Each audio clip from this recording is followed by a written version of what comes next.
سے یہ پوچھا جاتا ہے کہ مولا بخشش کیا ہے، تو آپ نے فرمایا بخشش یہ ہے کہ کوئی تمہارے ایک کان میں آ کر گالی دے، تمہیں غلط کہے، اور دوسرے کان میں آ کر سوری کرے تو تم معاف کر دو. یہ بخشش ہے. اور اس بخشش کی مثال امام نے خود ہی قائم کی. آپ کے گھر ایک مہمان آیا، آپ نے اسے اپنے گھر میں بٹھایا. مہمان بھی کب آیا؟ جب واقعہ حرہ تھا، یعنی پورے شہر میں جنگ تھی، کہیں کوئی جگہ نہ تھی جہاں سکون ہوتا، جہاں پیس ہوتا. پیس کی تلاش میں ایک بندہ، ایک شخص میرے مولا امام زین العابدین کے گھر آیا. امام نے اسے اپنے گھر میں بٹھایا، کھلایا پلایا، خدمت کی. خدمت جب کر رہے تھے تو اس شخص نے کہا اے فرزند رسول، مجھے لگتا ہے آپ نے مجھے پہچانا نہیں، آپ کو علم نہیں میں کون ہوں. امام نے فرمایا میں تجھے کیسے بھول سکتا ہوں جس کی میں اتنی دیر سے خدمت کر رہا ہوں. میں نے تو تجھے پہلی نظر میں پہچان لیا تھا، تو میرے اکبر کا قاتل ہے. جانتے تھے، لیکن یہ ہے کہ جیسے گھر پر آیا، جیسے در پر آیا، فوراً ہی معاف کریں. کیوں اہل بیت سے اتنے بڑے بڑے کام ہو جاتے ہیں، ہم سے نہیں ہوتے؟ کیوں وہ اتنا کچھ کر لیتے ہیں؟ اپنے فرزند کے قاتل، اپنے بھائی کے قاتل کو اتنے اچھے سے وہ کر لیتے، ہم سے نہیں ہوتا. ساری چیز ہم دیکھیں، جو محنت کرتے ہیں غلط جگہ کرتے ہیں. ہم محنت اگر کرتے ہیں تو کس چیز میں کرتے ہیں کہ ہم زیادہ سے زیادہ دعا مانگ لیں. ہم اگر محنت کرتے ہیں تو اس چیز میں کرتے ہیں کہ ہم زیادہ صدقہ نکال دیں.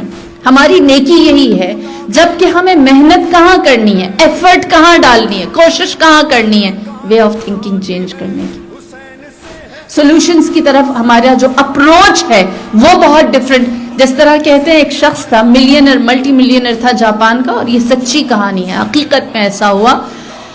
اس کی آنکھوں میں کوئی تکلیف ہوئی، اور وہ تکلیف ایسی تھی کہ اس کی آنکھیں سویل کر گئیں. اس نے ہر جگہ علاج کیا، کہیں سے اس کو علاج نہ ملا. کسی نے اس سے کہا کہ کوئی عیسائی پریسٹ ہے، اس کے پاس جاؤ، اور وہ پریسٹ جو ہے وہ بہت ساری بیماریوں کی شفا دیتا ہے، وہ جو کہے وہ کرو. لہٰذا وہ جاپنیز ملٹی ملینر اس پریسٹ کے پاس گیا. اس پریسٹ نے کہا کہ تمہاری آنکھوں کا علاج یہ ہے کہ سوائے گرین کے کوئی اور کلر نہ دیکھو، صرف گرین کلر دیکھو. اس نے کہا ٹھیک ہے. وہ گھر آیا، گھر آتے ہی اس نے کہا میں گرین کے علاوہ اور کوئی کلر نہیں دیکھ سکتا، پورے گھر کا پینٹ گرین کر دو، کارپٹ گرین کر دو، چیئرز گرین کر دو، صوفاز گرین کر دو، میری کٹلری سب گرین کر دو، کیونکہ مجھے اس بیماری سے نکلنا ہے. اس کا پورا گھر گرین کر دیا گیا، سب کچھ گرین کیا گیا. اس کی آنکھوں کو شفا ملی، صحت ملی. جب اس کی آنکھوں کو شفا ملی، بہتر ہوا، تو اس نے سوچا کیوں نہ میں اس پریسٹ کو اپنے گھر بلاؤں. جب اس نے اس پریسٹ کو اپنے گھر دعوت کی، کھانے پر بلایا، وہ آیا تو اس جاپنیز ملٹی ملینر نے اس پریسٹ سے کہا کہ آپ نے جو مجھے نسخہ بتایا، جو مجھے ٹریٹمنٹ بتایا، وہ کام تو کر گیا، شفا تو مجھے مل گئی، لیکن علاج مہنگا بہت تھا. میں اتنا پیسے والا ہوں، پھر بھی میرے لیے ڈیفیکلٹ تھا کہ میں سب کچھ گرین کرتا. تو وہ پریسٹ مسکرایا اور کہنے لگا میرے خیال میں میں نے تمہیں سب سے سستا نسخہ دیا تھا، سب سے سستی شفا دی تھی، سب سے آسان حل دیا تھا. اس نے کہا نہیں، آپ نے مجھ سے کہا تھا سب گرین کر دو، تو مجھے سب کچھ گرین کرنا پڑا، ہر ایک چیز کو گرین کرنا پڑا. تو وہ پریسٹ مسکرایا، کہنے لگا تم نے سب چیزوں کو گرین کیوں کیا؟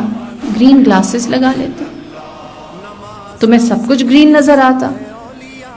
ہماری کیفیت بھی ایسی ہے، ہم اپنے سوا ہم گرین گلاسز نہیں لگاتے، ہم خود کو شفا کا بندوبست نہیں کرتے. ہم چاہتے ہیں سب گرین ہو جائے، ہاں سب ویسا ہو جائے جیسا ہمیں سوٹ کرتا ہے. ہم نے دنیا کو چینج نہیں کرنا. اہل بیت دنیا کو نہیں تبدیل کرتے تھے، خود کو تبدیل کرتے. امام نے اس قاتل سے یہ نہیں کہا کہ تمہیں ایسا ہونا چاہیے، امام نے یہ دکھایا میں کیسا ہوں، میرے اندر کیا